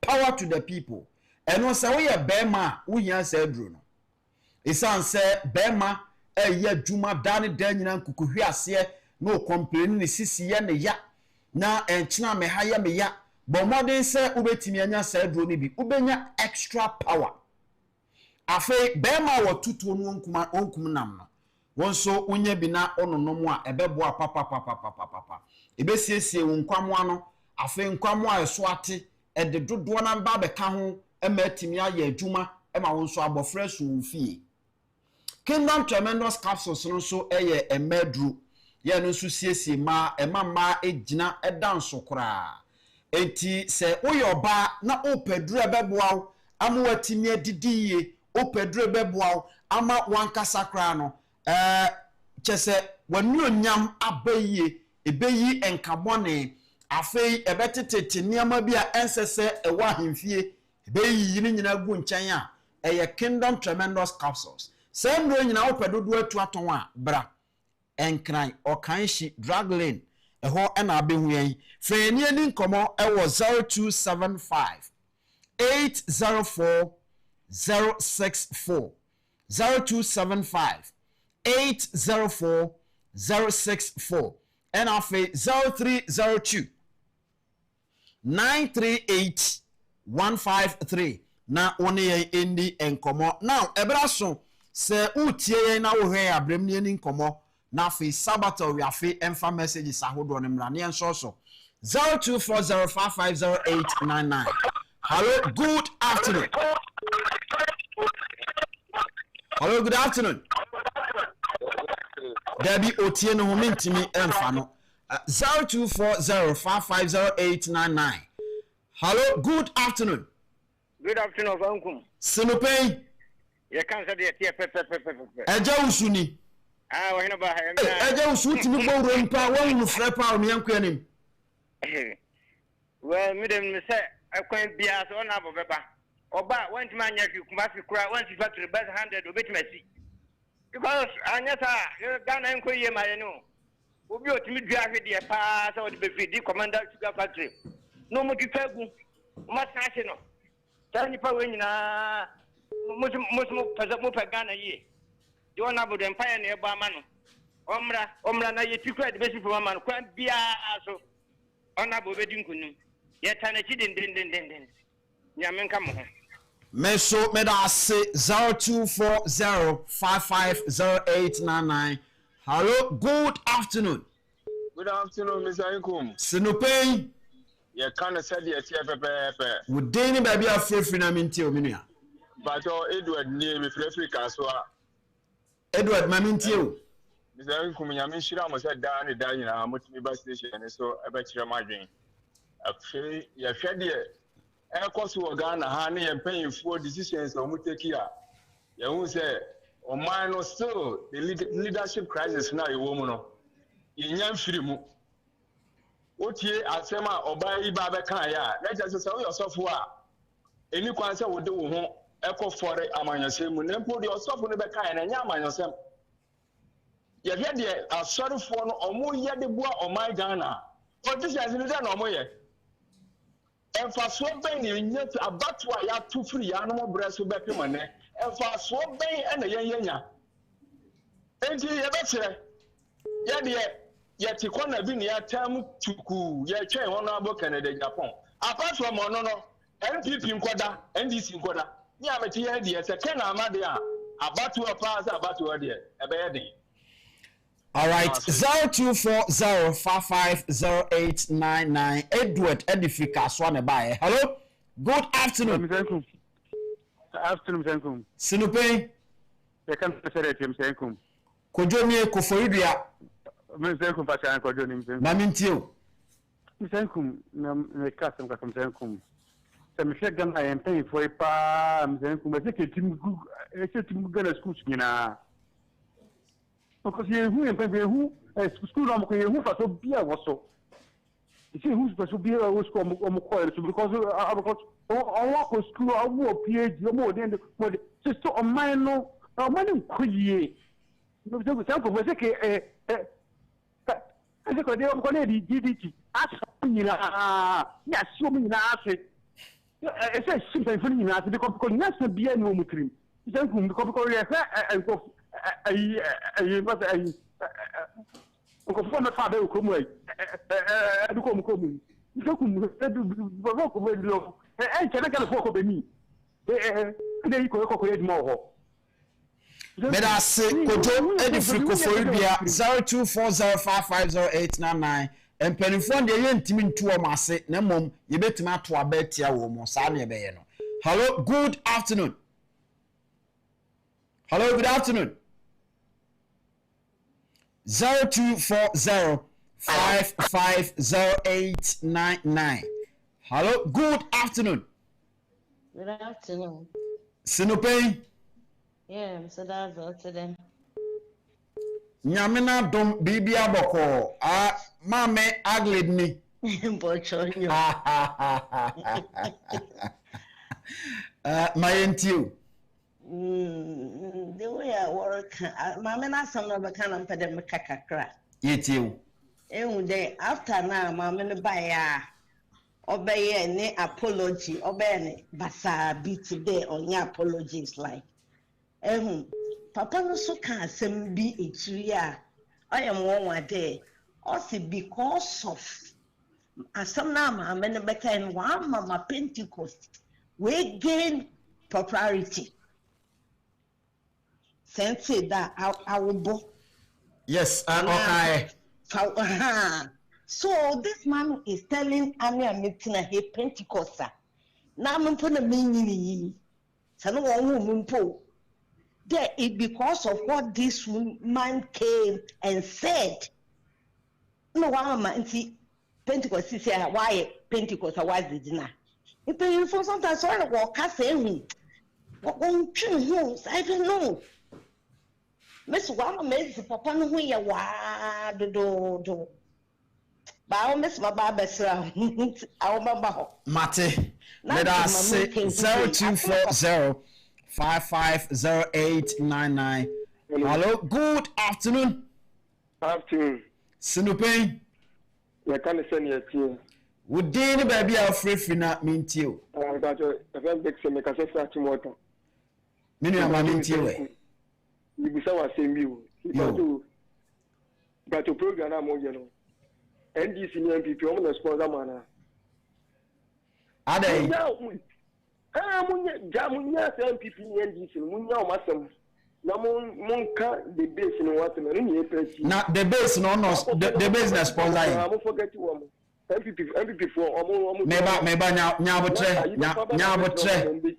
minua nyabotre munya masamo namunka the base no ne yetiti minua baba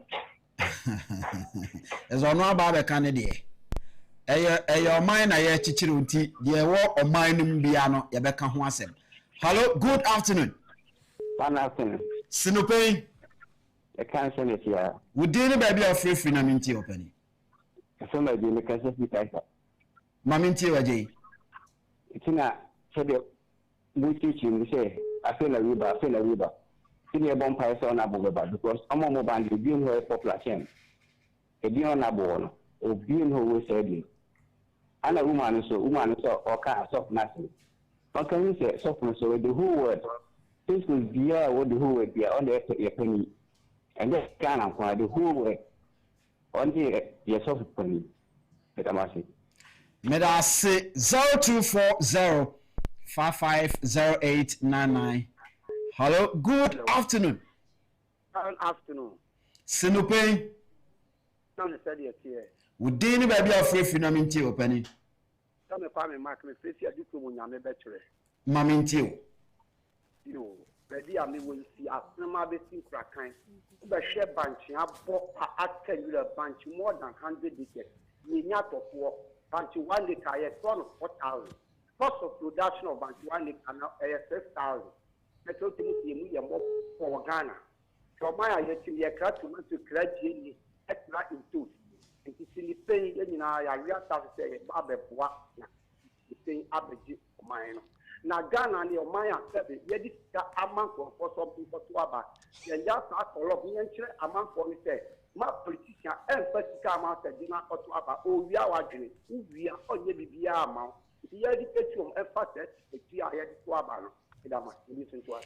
All right, men so me da say 0240550899 ma men for me last 3 callers na men fancy 0240550899 0240550899 last 3 callers na fe media si se emre so amoame na etu a na mafa ne sa sabato we afe enso aye krado ya wo de messages no wode eba na ya toaso akọ yenim sabato we afi obapa meba. Hello, good afternoon.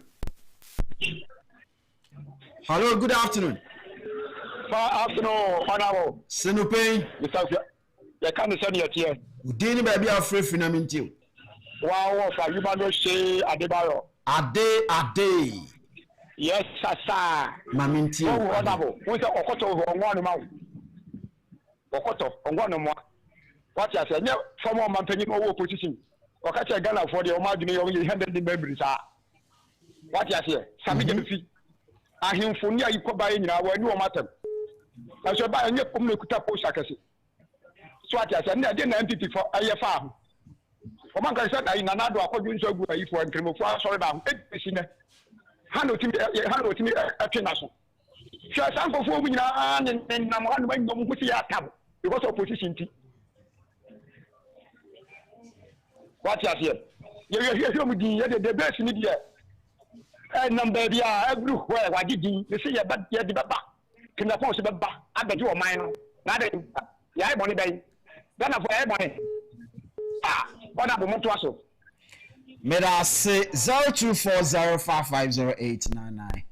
0240550899. Hello, good afternoon. Hello, good afternoon. No Pein. Pocho. Mr. Sideni. Onje. Pinyano papa. Bye. Onje the benso. Mama. I open the number. Okay. All right. Mate. Stash money. I see a per number. 0240550899. 0240550899. Me for last caller. Na me dey see. Hello, good afternoon. Good afternoon. No Pein. Epa chewufi radio na mintie chewufi radio mintimi entoaso sabato we afi ayekrado sabi mama komra. Hello, good afternoon. Hello. No Pein. E kanu send ye pepe Mr. Nkum. We ye Tatra Nazareth raw. Me no ka chire. We ye last caller mama mintie. Thank you. Me pacho Mr. Nkum ya me kan say Nyankopon hyiram ene adwuma pa de bia moye na mo meti ne ekoso ewo man Mesro MPP ni NDC ni di omotamu asu 2028 ye di omu si nchem NDC ni mi say MPP wo ho a okwa ono no beba NDC nso ni mi say MPP kwa ono no beba nti omu ba omu nya ne mape bia man nti say the base ni ba ombe mu say yes say Ghana for ye ni ati nti ni aye kan say yen papa nyame mo no hu ban no nka no na breso a ye de ne beba wa ma e ma ne nkwala wo Ghana ye ko ni fie ye bo naked akofa na ba. Wow.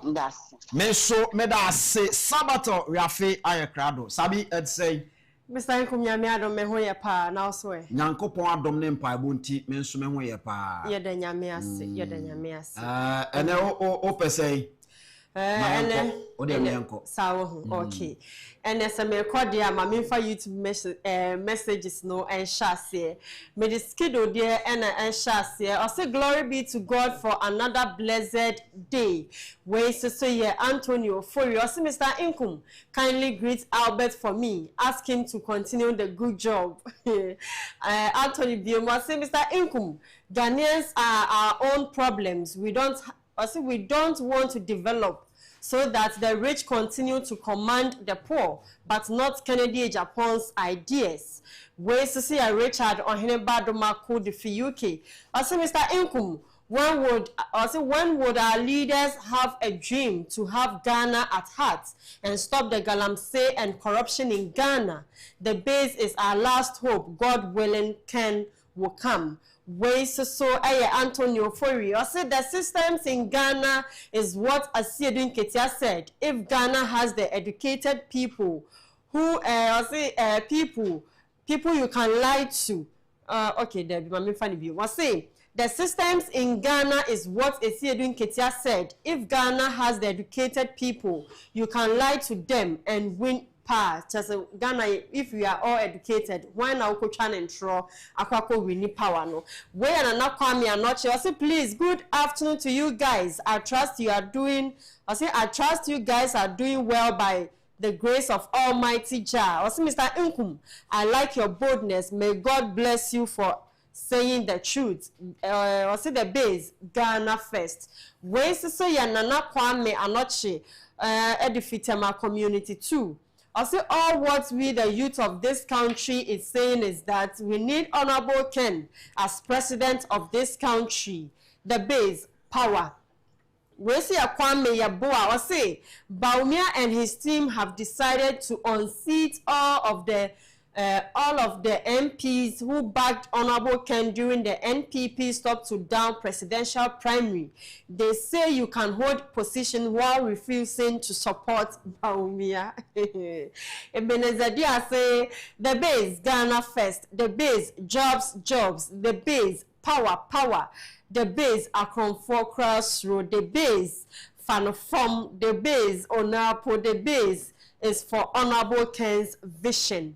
So Nidreta, I say good afternoon, Mr. Inkum. A country called Ghana need Honorable Ken, the base Ghana first. Honorable Ken will be our next president of Ghana. The base Ghana first. Case closed. Bam. Where's to see a Kwame Aponsa? I say good job, bro. The base Ghana first. I say the base Ghana first. Where's to see Adai Francis? I say initially Nana Akomia wanted to run for the first national chairman, but after Ken questioned him about running for vice, while Wuntumi is running for substantive chairman, he has changed his mind. Wensi Thomas Mensa, was a good afternoon crew. Please, you guys should stop talking about them. Almost say Akramunja and Pipini some person bit you cry. Yeah, Mammy Winnie a champion say. Good afternoon, my PhD, another one for PhD number. Also, my family. We thank God for another day. May His name be praised now and forevermore. Hope all is well in Jesus' name. No Pein with no fears, and keep up the good work with joy. Love you all. PhD 882 say we are not interested in knowing about NPP, whether they will come to Kencity Media or not. We aren't watching you guys because of them. It would be better to stop mentioning their names. If he's not watching us, then we'll send a message. If you are not watching us, you say, what's the message? Or someone remove because of some Rebecca and NPP and now. Okay. Thomas say the base we move. We see a set Opoku. I say good afternoon, Sinupe. May the YouTube there no ebesi ha nama for WhatsApp there no back be. We say Ken Agyapong is the asset in Ghana. The base is ever ready to force him to implement Rich Ideas 2028. NPP NDC are wicked and tyrant motive. 2028 Ghanaian youths are going to delete them forever. Now Kofi Osei Okukudru for na the message we buy. We say good afternoon, Mr. Inkum. God bless you for our eye opening for Ghana.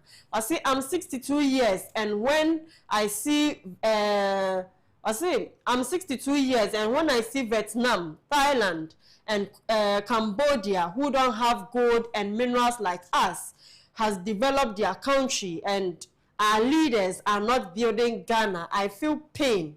Nedia na akano means me fan to us into my me say our Dabi. I say our do leaders. I know they are Dabi. I say my fan last one we were okay. We say good afternoon. I'm Mami Dina from Kwabenya. I say Kano the base. I and all my family are now the base members. NPP, NDC, away.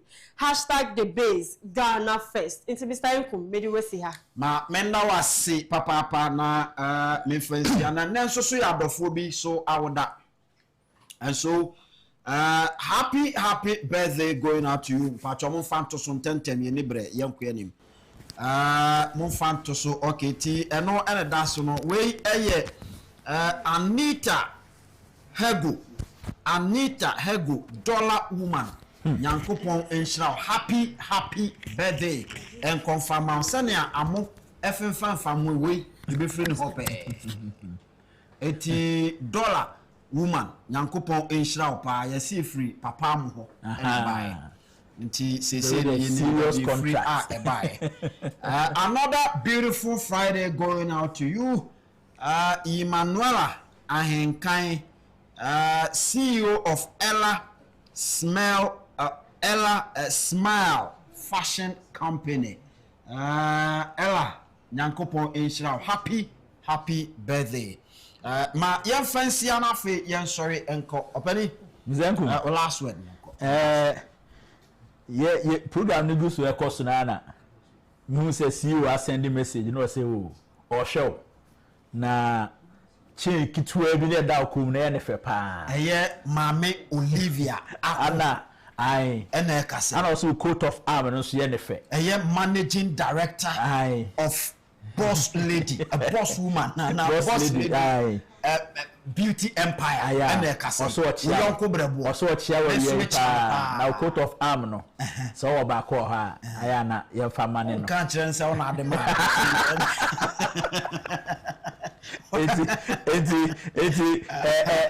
Sister Olive bacha me don kra number Mr. Inkum in kranaba enti also kwa me de media be ma na so de this ama my me de man lawyer ko mo na te e kan papa Nyankopon ya adom a e kina nyamenka special piece bi nyamenka no na o ma ne ho nto no na o kina de we are hoping say obeba with full vim ochina mo on fat tapolini nsifie on famra na wegen ochina famra na fat tapolini so ofane tapoli a no de wegen nesi so na fe ye de ahwim right ya we ka ho Albert asumani political za na mene no ebo adwuma afi obi anso eka ho ebo aye ene ye de bra o utie yen ahyefem eye ewa Asante Mantemu 101.1 NAP radio ensusu from Infinity Mantemu edibai sa ensusu ena nkrapompuni Mantemu enso eye Oman FM na ishipi nation no throughout and ye de abawie na Net2 TV GH on YouTube ensusu eka ho ena afi Net2 TV television akasa enso eka ho em ye de ebaye ye frame Anthony Kofi Inkum daze from Mr. Inkum Sinupen ye kana senia etie